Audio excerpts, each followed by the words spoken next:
कि आप लोगों ने आकर के इस कार्यक्रम में शोभा बढ़ाए और आप लोगों में एक चाहत है कि बहुजन समाज पार्टी को जिताने की सोच है। और बहुजन समाज पार्टी को आप लोगों ने पहले जब यह सीपत विधानसभा होता था तो हमारे इंजीनियर रामेश्वर खरे जी को विधायक बनाकर भेजने का काम भी किया था। इसीलिए यह क्षेत्र हमारे लिए नया नहीं है, हम लोग इसको पहले जीत भी चुके हैं और इसीलिए अभी नवंबर में चुनाव है, 6 महीना बचा है, तो आने वाले चुनाव में भी इस बेलदरा विधानसभा को हम लोगों को जीत के देना है। आप लोग संकल्प लेकर जाएंगे। आप लोगों के जोश और जुनून उत्साह को देखते हुए मुझे यह उम्मीद है कि आने वाले चुनाव में बहुजन समाज पार्टी का विधायक नीला झंडा और हाथी निशान के साथ में यहाँ से जीत करके जाएगा। तो मैं आप लोगों से कहना चाहता हूँ कि बहुजन समाज पार्टी का विधायक जीतना क्यों जरूरी है। दूसरे पार्टियों से भी तो विधायक जीतते हैं, उन पार्टियों में भी तो वही विधायक होते हैं, लेकिन हमको बहुजन समाज पार्टी का विधायक क्यों जिताना है। तो भाइयों बहनों, मैं आप लोगों से ये पूछना चाहता हूँ कि इस देश के अंदर में, इस प्रदेश के अंदर में जो यहाँ पर औद्योगिक क्षेत्र है बिलासपुर, यहाँ जो छोटे बड़े फैक्ट्रियां हैं, चाहे सीमेंट की फैक्ट्री हो, चाहे गिट्टी की खदान हो, चाहे किसी भी कंपनी का जो भी निर्माण होता है, चाहे वो एक डायरी का बनाने का फैक्ट्री हो, चाहे हम लोग बात कर रहे हैं माइक बनाने का फैक्ट्री हो, चाहे वो ये टेंट का सामान बनाने का कारखाना हो, ये जो हम लोगों ने आपस में एक दूसरे का स्वागत किया गमछा पहना के, ये गमछा बनाने का भी फैक्ट्री हो, कपड़े की फैक्ट्री हो, चाहे ये कपड़ा में हमारा एक छोटा सा लगा हुआ है बटन, ये बटन बनाने की फैक्ट्री भी फैक्ट्री से बन के आता है। ये छोटा सा पेन है, ये पेन भी फैक्ट्री से बन के आता है, कारखाना से बन के आता है। लेकिन क्या आप लोग मुझे बताने का काम करेंगे, ये गमछा बनाने का कारखाना, कपड़ा बनाने का कारखाना, ये बटन बनाने का कारखाना, ये पेन बनाने का कारखाना, ये डायरी बनाने का कारखाना, क्या ये हम लोगों में से किसी का है? छोटा सा भी फैक्ट्री किसी का है क्या? एक बटन बनाने का फैक्ट्री भी है क्या? कोई भी फैक्ट्री आप लोगों की है? मैं आप लोगों से पूछना चाहता हूँ, क्या हमारे एसटी एससी ओबीसी का कोई फैक्ट्री है, कोई कारखाना है क्या? नहीं है।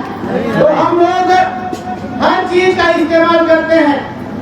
हमारे बच्चे लोग स्कूल जाते हैं तो कापी किताब का इस्तेमाल करते हैं, पेन का इस्तेमाल करते हैं। हमारे बच्चों के लिए हम लोग ड्रेस बनाते हैं तो उसके सुई धागा का इस्तेमाल करते हैं, उसमें बटन लगाने का काम करते हैं। हम लोग ये रोड में हमारी बहन बेटियां जो गरम डामर का रोड बनाया जाता है तो हमारी बहन बेटियां नंगे पैर वहां पर काम करती है, उनका पैर जलता है। लेकिन क्या कोई डामर की फैक्ट्री हमारे लोगों की है? क्या हमारे लोगों का कोई, हमारा भाई का कोई ठेकेदार, कोई भाई है क्या जो रोड बनाता है, जिसमें जेसीबी चलता है, जिसमें ट्रैक्टर चलता है, जिसमें रोलर चलता है रोड बनाने के लिए? क्या वो रोलर कोई मिक्सर मशीन हमारे भाई का है? क्या हमारे पढ़ा लिखा कोई भाई, कोई ठेकेदार बना है क्या आज तक?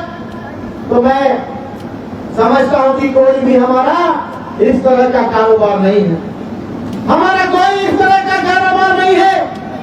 हमारा एक तो छोटा सा पान ठेला भी बहुत कम लोगों का होगा, पान ठेला भी नहीं है हमारे लोगों का, तो कोई 100 ठेला भी नहीं होगा। तो हम लोग क्या केवल दूसरे लोगों को आगे बढ़ाने के लिए है क्या? हमारा 1-1 रुपया इकट्ठा करके कोई गुपचुप खिलाने वाला, पानी पूरी खिलाने वाला भी हमारा नहीं होगा, वो भी कोई और ही है।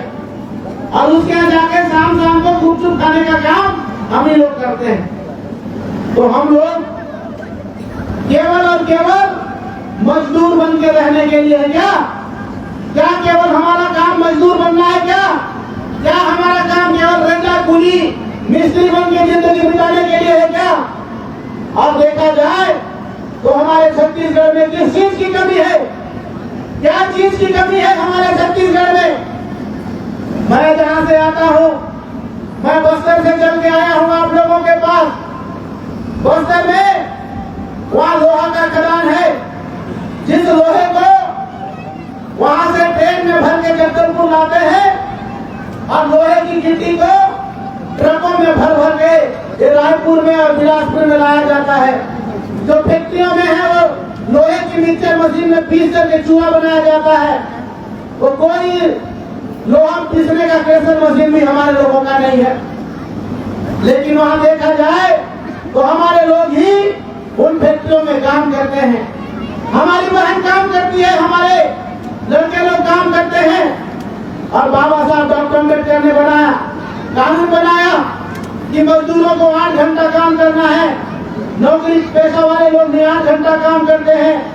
लेकिन ये प्राइवेट कंपनियों में, सीमेंट की फैक्ट्रियों में, बड़े बड़े खदानों में हमारी माँ बहनें और हमारे भाई 12 घंटा 14 घंटा रात रात भर काम करते हैं। तो इस तरह से अपने ही छत्तीसगढ़ में हम लोग गुलाम बन के रहने का काम हो रहा है। हमारा काम गुलाम बनकर रहने का ये हो गया है। जबकि हम लोग को क्या नारा दिया जाता है सरकार के द्वारा, छत्तीसगढ़िया सबले बढ़िया, छत्तीसगढ़िया सबले बढ़िया। बस ऐसी नारा दे करके हम लोगों को बेवकूफ बनाने का काम किया जाता है और हम लोग खुश हो जाते हैं। और हम लोगों को 1 रुपया का राशन कार्ड बना दिए तो खुश हो जाते हैं। हम लोगों को महीना में 1 पूरी चाय चना मिल गया, उससे खुश हो जाते हैं। और इधर बदले में हमारे छत्तीसगढ़ से क्या ले जा रहे हैं? हमारा लोहा, हमारा कोयला, हमारा गिट्टी, हमारा सीमेंट, हर चीज हमारे यहाँ से बनता है। लेकिन हमारे लोगों को उसका क्या फायदा मिल रहा है? हमारे लोगों को कोई फायदा नहीं मिल रहा है। आज गांव-गांव में छत्तीसगढ़ की सरकार के द्वारा शराब बिकवाया जा रहा है। गांव-गांव में किराना दुकान में, पान ठेला में शराब बिक रही है, दारू बिक रही है। और हमारे युवा लोग उस दारू को पी करके बर्बाद हो रहे हैं। और अभी ईडी ने छापा मारा, रायपुर के महापौर एजाज ढेबर के छोटे भाई को गिरफ्तार किया और भी बड़े बड़े अधिकारी लोगों को गिरफ्तार किया गया है। और ये आरोप है कि छत्तीसगढ़ में 2000 करोड़ का दारू घोटाला हुआ, 2000 करोड़ का दारू घोटाला हुआ है। किस तरह का घोटाला? 2000 करोड़ का घोटाला का मतलब वो गांव-गांव में दारू बेचने का काम करते हैं। और जिस तरह से एक शराब की भट्टी में अगर एक दिन में 200 पेटी दारू बेचना है तो वहां पर 150 पेटी दारू वहां बिक रही है और 50 पेटी दारू को सतना की बस्ती में, आदिवासियों की बस्ती में, पिछड़ों की बस्ती में पहुंचाया जा रहा है। और 100 रुपए का दारू को 200 रुपया में बेच रहे हैं। और पूरा पैसा सरकारी अधिकारी, नेता, मंत्री और ठेकेदार की जेब में जा रहा है। इस तरह से 2000 करोड़ रुपया हमारे गरीब लोगों से वसूल करके ये दारू घोटाला किया गया है। कुछ मालूम है कि नहीं आप लोगों को? कुछ एहसास है कि नहीं हम लोगों को? हमारे लोगों को पता होना चाहिए। और इस छत्तीसगढ़ के अंदर में और भी घोटाला सामने आ रहा है। एक कांग्रेस की सरकार ने 600 करोड़ के लगभग कोयला घोटाला किया। क्या है कोयला घोटाला? जो कोयला का खदान है वहां से कोयला निकालना है तो हर एक क्विंटल के पीछे 25 रुपया कमीशन उस अधिकारियों और नेताओं ने खाया है। और इस तरह से 600 करोड़ का घोटाला इस कांग्रेस की सरकार ने कोयला घोटाला के नाम से किया है।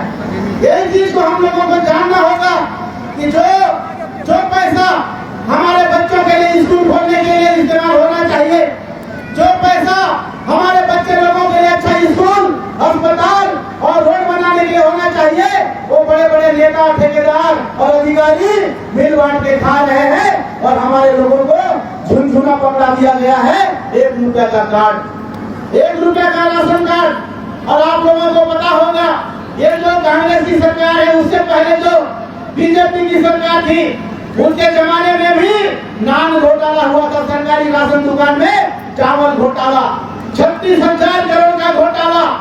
और बीजेपी के सरकार में, रमन सिंह के सरकार में ये जो गांव यहाँ पे अभी है, यहाँ तो नहीं लगा है लेकिन कई जगह रमन सिंह ने क्या बोला कि लंदन से ना खाड़ी से डीजल मिलेगा बाड़ी से। लंदन सेना खाड़ी से डीजल मिलेगा बाड़ी से, और गांव गांव में क्या लगाया, रतन जोत का पौधा लगाया, वो जाड़ा का पौधा लगाया ट्रैक्टर पर, और बोले इसके तेल से हम डीजल निकालेंगे, ये सस्ता डीजल होगा, इसी डीजल से आपकी गाड़ी चलेगी। कहाँ गया आपका रतन जोत का पौधा, कहाँ गया आपका डीजल? उस जमाने में भी बीजेपी के राज में रतन जोत के नाम से 1000 से ज्यादा करोड़ का घोटाला किया, लेकिन क्या कांग्रेस पार्टी ने बीजेपी के इस घोटाले का जांच किया? क्या उन अधिकारियों को, नेताओं को जेल हुआ? नहीं हुआ। और आज कांग्रेस पार्टी बैठ गई है तो ये 10,000 करोड़, 2,000 करोड़ का दारू घोटाला, 600 करोड़ का कोयला घोटाला, इसका भी फिर अगले बार हमारे लोग बोलेंगे अरे कांग्रेस खराब है बीजेपी को दे दो, बीजेपी खराब है कांग्रेस को दे दो। इस तरह से अदली बदली करके कांग्रेस और बीजेपी की सरकार बनाने का काम हमारे लोग करते हैं, और ये लोग किसको मौका मिलता है हजारों करोड़ का घोटाला करके भाग जाते हैं। दूसरी जो सरकार आती है कोई जांच नहीं होता, न कोई किसी को जेल नहीं होता, और हमारे लोग फिर से ठगे जाते हैं। तो इसीलिए आज आपके सामने बहुजन समाज पार्टी आई है। बहुजन समाज पार्टी का ये कहना है कि हमारा होना चाहिए फैक्ट्री, हमारा होना चाहिए खदान, हमारे होने चाहिए 10 चक्का 14 चक्का के गाड़ी, हमारा होना चाहिए ठेकेदारी, हमारे पास होना चाहिए मिक्सर मशीन, हमारे पास होना चाहिए राइस मिल, क्योंकि हम लोग भी इंसान हैं, हम लोग भी इंसान हैं इस देश के, हम लोग भी वोट देते हैं सरकार बनाने के लिए। हम लोग केवल गरीबी रेखा में जीने के लिए पैदा नहीं हुए, बाबा साहब डॉक्टर अम्बेडकर ने हम लोगों को भी बराबरी का अधिकार दिया है। क्या आप लोगों को मालूम है नरेंद्र मोदी के दोस्त गौतम अडानी इस देश का सबसे बड़ा पूंजीपति है, उसके पास कितना पैसा है? उसके पास 10 लाख करोड़ रुपए की संपत्ति है। 10 लाख करोड़ रुपए की संपत्ति एक आदमी के पास है, और हमारे पास क्या है? एक दिन में 200 रुपया कमाने में हमारा पसीना छूट जाता है।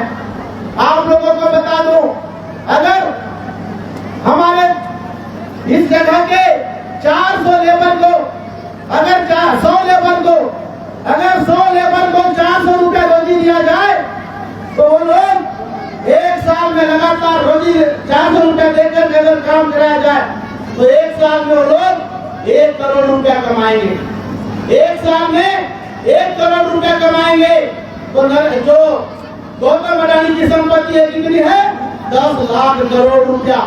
जो हमारे 100 लेबर हैं, अगर उनको 10 लाख करोड़ रुपया कमाने का दिया जाए तो उनको कितना साल लगेगा? 10 लाख साल लगेगा। 10 लाख साल में हम लोग उसके जितना पैसा नहीं कमा सकते, और नरेंद्र मोदी जी की कृपा से, कांग्रेस और बीजेपी की कृपा से वो अडानी कितना बन गया? 10 लाख करोड़ का संपत्ति का मालिक बन गया। वो 10 लाख करोड़ कहाँ से मिला? कोयला खदान से मिला। कोयला खदान किसके यहाँ है? हमारे छत्तीसगढ़ में है। छत्तीसगढ़ किसका है? छत्तीसगढ़ हमारा है। कोयला खदान किसका होना चाहिए? कोयला खदान किसका होना चाहिए? हमारा होना चाहिए। होना चाहिए कि नहीं होना चाहिए? अडानी 10 लाख करोड़ का मालिक बन के बैठे रहेगा, और हम लोग 1 रुपया का चावल के लिए लाइन लगा लेंगे। उससे बड़ी शर्म की बात क्या हो सकती है आप लोगों को? हम बैराडीला के, बस्तर के बैराडीला में लोहा का खदान है। रोज हजारों करोड़ का लोहा हमारे बैराडीला से विशाखापट्टनम जा रहा है, विशाखापट्टनम से जापान जा रहा है। जापान के पास कुछ नहीं है, वहां ना लोहा है ना कोयला है, लेकिन जापान का ये मोबाइल आप लोग रखे हो, सोनी कंपनी का मोबाइल, सैमसंग कंपनी का मोबाइल, ये कहाँ का है? ये जापान का है, कोरिया का है, वहाँ कुछ नहीं है लोहा। वो लोहा कहाँ से जा रहा है? हमारे छत्तीसगढ़ से जा रहा है। और एक मोबाइल को आप लोग 20,000, 50,000, 1 लाख में खरीद रहे हो, और हमारा लोहा को ये सरकार 8 आना में दे रही है, 8 आना किलो में दे रही है। भाई हम लोगों को गुस्सा आना चाहिए कि नहीं? हमारा समाज को गुस्सा क्यों नहीं आता? हमारा समाज ये हाथी जैसा समाज है। ये हाथी के ऊपर एक महावत बैठे रहता है। उस महावत का क्या ताकत है? इतना विशाल विशाल विशाल शरीर वाला हाथी उसके ऊपर एक छोटा सा महावत रखा रहता है, क्योंकि महावत को मालूम है कि हाथी ये अपना दिमाग लगाने वाला नहीं है। ये हाथी अपना दिमाग लगाने वाला नहीं है। इधर से मारूंगा इधर से मारूंगा, सब से सीधा सीधा जाएगा, गांव गांव में जाएगा, अपना सूंड को आगे करेगा। हमारी गांव की माता बहनें बोलेंगी लक्ष्मी आया लक्ष्मी आया, लक्ष्मी आई, और सुपा सुपा धान निकाल के हाथी को देंगे। लेकिन हाथी उस धान को खाता है क्या? उस धान को कौन खाता है? जो ऊपर में बैठा महावत है, वो हाथी कमा कमा के किसको दे रहा है? ऊपर में बैठे महावत को। इसी तरह से हमारे छत्तीसगढ़ के आदिवासी अनुसूचित जाति पिछड़े वर्ग धार्मिक अल्पसंख्यक समाज के लोग, सब समाज के गरीब लोगों की संख्या गिनोगे तो 97 से 98% होगा। यानी कि 97 से 98% विशाल हाथी जैसा समाज 2% पूंजीपति को देश और प्रदेश की सत्ता को सौंप दिए हैं। लेकिन आगे आने वाले समय में ऐसा नहीं होना चाहिए। हम लोगों को कभी कभी पेपर में पढ़ने मिलता है कि हाथी ने अपने महावत को गिरा दिया अपने ऊपर से और कुचल करके मार दिया। आपने पढ़ा है कि नहीं पेपर में? लेकिन पेपर में क्या लिखता है? हाथी पागल हो गया है, हाथी पागल हो गया और अपने महावत को गिरा करके कुचल के मार दिया। लेकिन मेरा ये कहना है कि हाथी पागल नहीं होता है, हाथी को अपने ताकत का एहसास होता है। उसी तरह से जिस दिन हमारे बहुजन समाज रूपी हाथी को अपने ताकत का एहसास हो जाएगा, ये 2% मुट्ठी भर कांग्रेस और बीजेपी को अपने ऊपर से बिठाना छोड़ करके नीचे गिरा करके उसको कुचल करके रख देगा। ये हमारे बहुजन समाज का हाथी अभी सोया हुआ है। जिस दिन मेरा बहुजन समाज का रूपी हाथी जाग जाएगा, उस दिन नीला झंडा और हाथी निशान के अलावा किसी दूसरे की सरकार नहीं बनेगी। यही आशा उम्मीद करते हुए कि आप लोग यहाँ पर भारी संख्या में आए और हमारी बातों को सुने।